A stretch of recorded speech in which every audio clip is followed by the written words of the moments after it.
और सूर्यास्त के बाद श्रेयार्थी को सभी प्रकार के भोजन पान आदि की मन से भी इच्छा नहीं करनी चाहिए।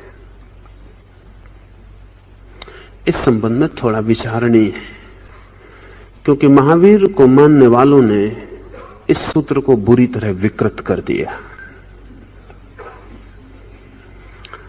जैनों की धारणा केवल इतनी ही रह गई कि रात्रि में भोजन करने से हिंसा होती है, इसलिए नहीं करना चाहिए। ये बड़ा गौण हिस्सा है, ये मूल हिस्सा नहीं है। और अगर यही सच है तो अब रात्रि में भोजन करने में कोई अड़चन नहीं होनी चाहिए, क्योंकि महावीर के वक्त न बिजली थी, न प्रकाश था, न कुछ था। आज भी गांव के देहात में लोग अंधेरे में रात भोजन करते हैं।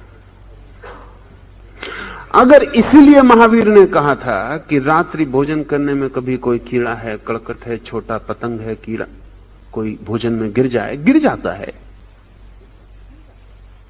दिन में गिर जाता है, तो रात में तो बहुत आसान है। और अंधेरे में भोजन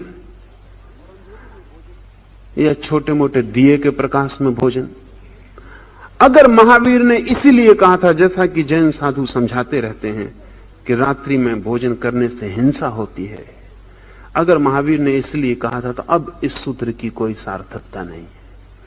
अब तो बिजली का प्रकाश है जो दिन से भी ज्यादा हो सकता है, अब तो कोई इसमें अड़चन नहीं है। अगर यही कारण है तब तो ये परिस्थितिगत बात थी और अब इसका कोई मूल्य नहीं रह जाता है। लेकिन यही कारण नहीं और इसका मूल्य कायम रहेगा। इसके मूल्य को हम समझें। सूर्योदय के साथ ही जीवन फैलता है।